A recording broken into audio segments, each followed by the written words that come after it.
Hello guys, kumusta kayo? So ako na naman 'to, si Nathaniel at yun nga pag-usapan natin sa video ito ang, isang programa ng, language assistant dito sa Espanya kung paano kayo makapunta dito sa Spain. Sa dinami-dami kasi ng mga program, gusto kong isa-isahin sila and then siguro eventually gawa ko ng separate video para i-compare yung mga iba't ibang mga programa kung paano maging teacher or language assistant dito sa Spain. So ang pag-usapan natin ay tungkol sa Conversa Spain. Ayan, yan ang tawag sa program na ito. So unang-una sa lahat, ang pag-uusapan natin kung paano ang process ng application sa Conversa Spain. So unang-una sa lahat, kailangan yung bumisita sa website nila, that is www.conversaspain.com. And then, kailangan yung mag-fill out ng information or yung online application form. Tapos ang sabi dito, if you meet the basic requirements to participate and your profile matches what the education authorities are looking for in that programs available, you will be interviewed for an online interview. So, you're going to wait and then mag-schedule sila ng online interview and then I guess everything will be done via emails. So, okay. So, kung halimbawa nagustuhan nila yung profile ninyo, so tatawagan nila kayo or mag-email sila sa inyo. And then, so yun nga, ang sabi dito, you will be receiving an email with basic information about the program and the service agreement pag halimbawa nakapasa kayo sa selection process. Ayan. So, ayun. So, welcome to Conversa Spain as a language assistant. So, pagkatapos noon, kung halimbawa naging successful yung inyong application, ang susunod na nito ay ang service agreement, passport and fee kung saan mag-apply kayo ng visa. Kung halimbawa galing kayo sa Pilipinas, mag-apply kayo doon ng visa sa Consulate of Spain, no? Consulado de España in Makati City. And then pagkatapos noon is magkakaroon kayo or pupunta kayo sa Conversa Spain platform. I think everything will be email. Pag halimbawa naman nandito kayo sa Spain, kailangan dito ng legal residency. Let's say, I think siguro any type of legal residency, no? Provided na still yung passport ninyo is a Philippine passport. And then mag-assign sila ng personal advisor. And then, magkakaroon ng placement details. Yung placement details, makaka-receive kayo ng contract or yung karta de nombramiento na nandun na yung pangalan ng school, ilang oras, yung tatrabahuin ninyo, magkano yung stipend ninyo. And, welcome to Spain. Okay.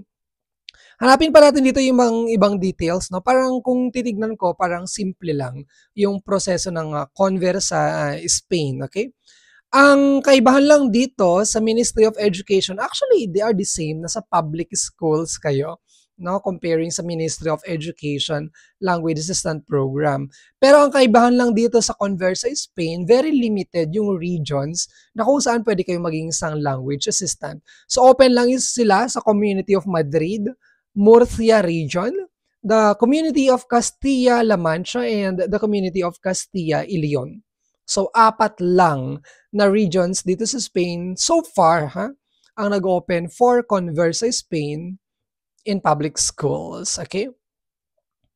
Kung gusto nyo ng more options, private or concertado schools, you can visit also my other videos. Gumagawa na ako ngayon ng playlist. Meron akong playlist, Teaching English in Spain. Okay? Kung halimbawa na hindi kayo pasok sa parang application period ng isang program, you can check other programs as well, okay? So, I am a living tawag nito? Testimony? Tawag nito? A living testimony na it really bring a life-changing opportunity for this of this program for English speakers, okay? Or the native and the almost native levels, okay? So yes, you can experience definitely first-hand Spanish culture, lifestyle, and yung language kung gusto nyo nga improve yung Spanish. Depende na kung ano yung purpose nyo dito sa Spain, guys, okay? Kung gusto nyo ma-immerse and makilala yung ibang culture, to live in a different culture, to travel around Spain or outside of Spain, I think this program is for you. And what else? Of course, there will be challenges along the way, but if you, mostly of the Filipinos that I have known so far, okay naman. Ayan. And what else? Ano pa kayang pinakamagandang importante dito? Meron actually silang ano eh, parang nag-assist sa inyo, especially pre-departure, especially if galing kayo sa non-EU country. So, yeah. What else? Ang pinakamagandang may share natin dito. So, yun nga, bibigyan ka nila kayo ng placement, meron kayong personal advisor, magkakaroon din pala kayo ng webinar at saka monthly live sessions. Ayan. 140-hour TEFL course add-on. Ito yung wala sa Ministry of Education. Magkakaroon din kayo ng access sa mga social media group nila sa Conversa Spain. What else? A full health coverage. Hindi ko lang alam kung private ba to or public. Mababayad kaya sila ng Seguridad Social. What else? Titignan nga natin. In-person orientation. Magkakaroon kayo ng support sa bureaucratic process, especially if kukuha na kayo ng inyong tarjeta de TIE, tarjeta identification extranjero. Ano ba? May volunteering option sila. Paano kaya to? Certificate of completion issued by the school. Ayan. So, sa school ang may bigbigay sa inyo. Ang tawag dito ay, ano nga ba ulit yung tawag dito? Certificado de aprovechamiento. Yes. Yun yung tawag doon. Pag natapos mo yung isang school year, magagamit mo yun to apply for or to renew for your second year. Ayan. Ano pa yung mga importanteng dito, information nila? Actually, hindi lang mga Pilipino ang pwede mag-apply dito, and there are also some other nationalities here. Ano yung mga mga requirements nila? So first is university college degree. Kung meron kang masters, that would be fine, no? Totally fine. Be age up to 59. Parang first time ko ata makarinig ng ang tawag nito, program na merong age limit, age up to 59 by the 1st of January 2026. Ayan. And have a clean background check. Yung clean background check, ito po yung NBI na pagkukunin nyo sa Philippines at isa rin siya sa requirement ng visa processing sa pagkuha ng visa sa Pilipinas, no? Pero pag nandito ka na sa Spain, you can submit po Certificado de Antecedentes Penales na makukuha nyo sa Bolsa 8 Madrid. Ayan, malapit siya sa Puerto del Sol. Ayan.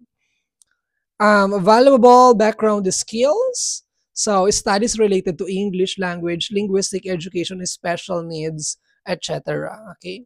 Ito yung mga kailangan ng Converse sa Spain. But if I were you, if you are not belong to that group, you can still just go ahead and submit the application anyway. Kung magugustuhan nila yung profile mo, they are going to contact you.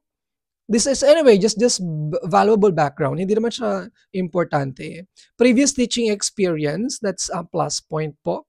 Having lived abroad, some knowledge of the Spanish language. Kung meron kayong mga Spanish language knowledge, kung meron kayong mga certificates like DELE or something, you can also add on your application. Okay? For the community of Madrid, mag-i-start siya. Well, actually, lahat sila, no?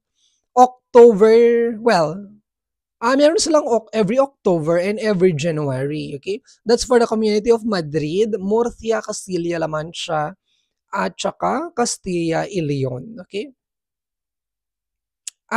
Sa Madrid, nag-end siya ng June 2026. Kung mag-start kayo ng October 2025 hanggang June 2026. Ang Murcia, Castilla-La Mancha, at saka sa Castilla-Leon, from October to May. Ayan. Yung stipend magkano po? Madrid, 1,000 euros every month. Murcia, Castilla-La Mancha, at saka Castilla-Leon, 800 euros per month. Number of hours, teaching hours. Sa Madrid, 16. Murcia, 15. Castilla-La Mancha, Castilla-Leon, 14. Sa education, sa Community of Madrid, sa nursery or yung infantile, primary at saka secondary. Sa Murcia, Castilla-La Mancha at saka Castilla-Leon, primary and secondary schools. Location, Madrid, anywhere, or anywhere. anywhere in Madrid, Murcia, Castilla-Mancha, at saka Castilla y Leon. Ayan. Ano pa mga information dito? Sa ibang mga regions pala, you can be assigned in the city or outskirts of the city or town or small areas, okay? Don't expect to be a place in the big cities, okay? I just don't know kung meron kayong mga options to identify, no? Or to specify kung anong mga areas ang gusto nyo, okay? But again, they cannot guarantee specific placement preferences. Ayan. Be flexible and open-minded. Yan. Okay, so yung stipend ninyo, tax-free. Monthly stipend. Mag-open na kayo ng bank account and para doon nila ano ba, ilagay yung mga sahod nyo. Okay? I will be giving more details soon about the Conversa Spain and yun lang muna for this video. Again, you can check my playlist Teaching English in Spain para magkaroon din kayo ng idea doon pa sa mga iba't ibang mga programs on how to teach English and become a language assistant here in Spain. So I hope na one day makapunta kayo dito at saka ma-fulfill nyo na din yung dreams nyo na makapunta dito sa Europe and be a teacher or language assistant here in Spain. Again, this has been Nathaniel. See you sa aking next video from Madrid. Hasta luego.